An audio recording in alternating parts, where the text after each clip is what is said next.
Разговор во студиото 3 на Македонската телевизија на тема која што се надевам дека ќе го задржи вашето внимание, барем доколку сакаме мирна и спокојна иднина за сите нас.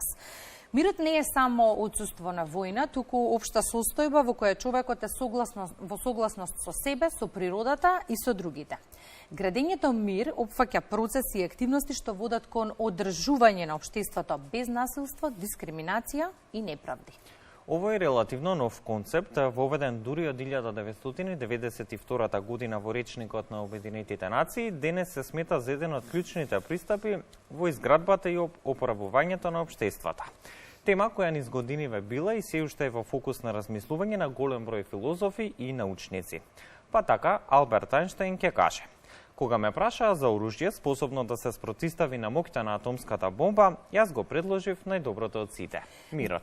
Гватемалскиот активист и добитник на Нобелова награда за мир во 1992 година Ригоберта Менчу на тема мир исто така ќе каже: се додека има сиромаштија, расизам, дискриминација и исклучување, за нас ќе биде тешко да го постигнеме истиот.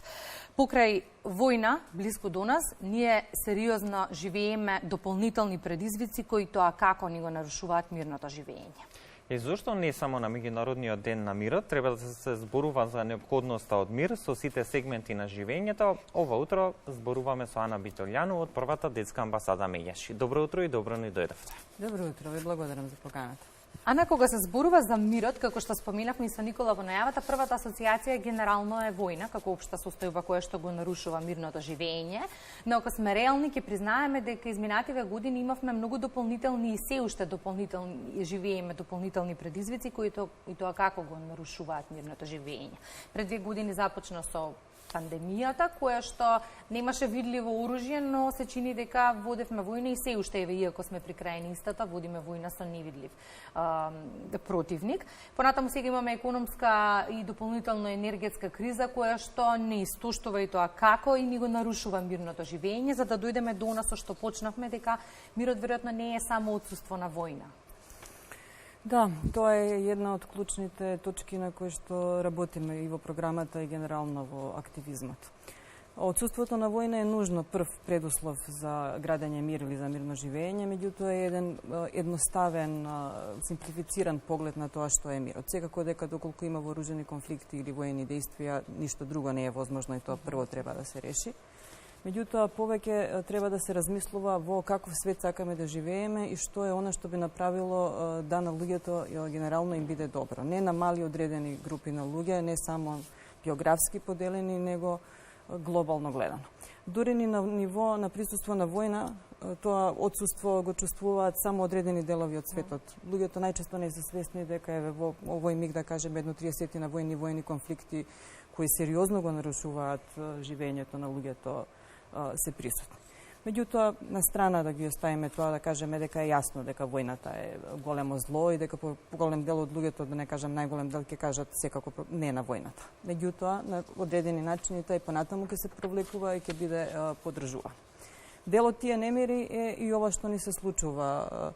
Секако дека не може да се збори за мирно општество доколку си загрижен здравствено што се случува, доколку се соочуваш со непознати состојби никогаш видени претходно. Доколку постојано повторуваме дека не чека тешка зима, не може да станува збор дека всушност ние живееме во мирен свет или мирно општество. Но прашањето е што можеме во дадените услови да направиме и како можеме да подобриме како за себе, така за луѓето околу нас цевкупната состојба. Ана, верувам ќе се согласите со нас, сите овие ситуации сериозно влијае токму и на мирот и здравиот раст и развој на децата, кои што како директни сведоци беа лишени од нормалниот живот и од секојдневието. Од друга страна, близко до нас има воен конфликт на кој што крајот се чини се уште не му се гледа и се уште не плаши какви сериозни последици ќе остави по сите нас.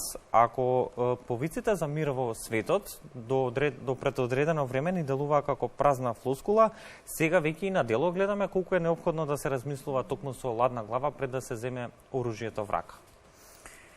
Во годините наназад некако се зимаше здраво за готово дека човештвото е свесно за вредноста на мирот и дека треба постојано да се работи. Дури на ниво на банализирање на зборење не мора повеќе гулаби или мировни пораки и така натаму.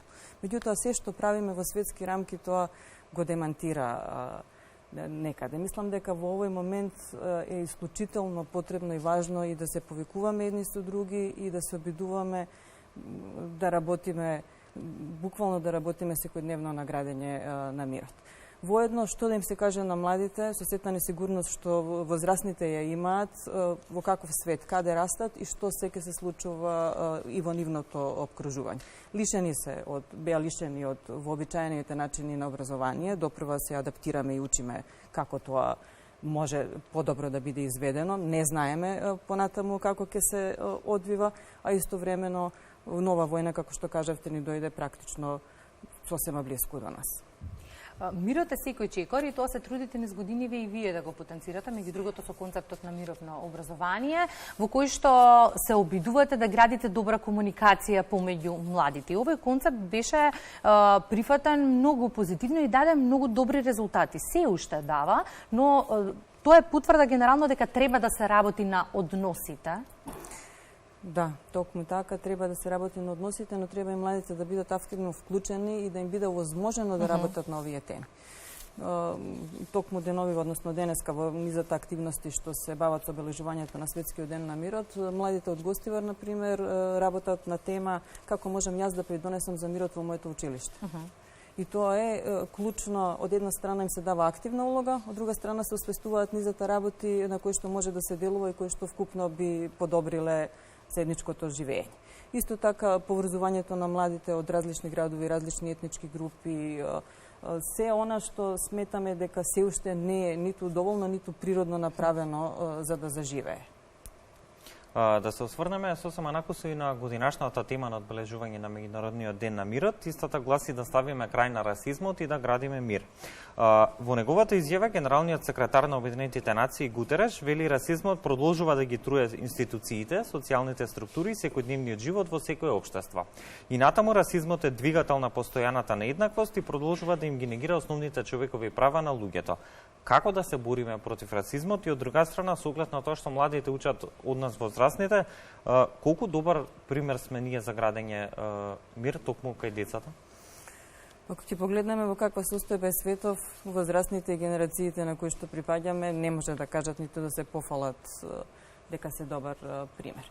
Расизмот е проблем и прашање што не е надминат и кој што се провлекува и во начинот на кој што зборуваме за другите групи и во невозможувањето на низа права и достапност на истите и под маска на делумни и парцијални решенија се прикрива всушност тежината на севкупниот проблем.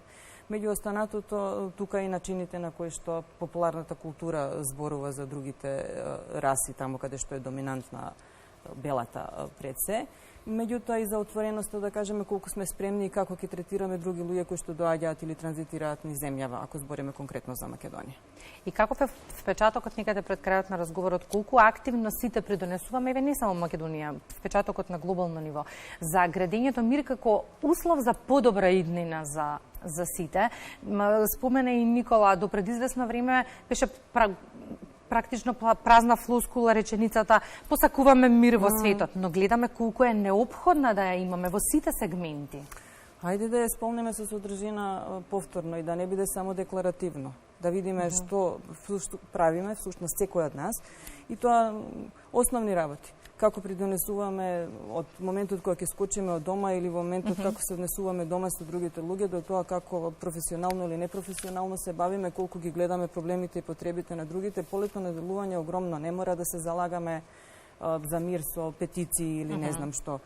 Доволно е да работиме честно, професионално тоа што треба, да ги поддржуваме другите, да гледаме како се овозможуваат правата на другите луѓе, да бараме институциите да работат тоа што треба да го работат, да пробаме да ја вратиме таа верба дека поинаков подобар свет на вистина е можен.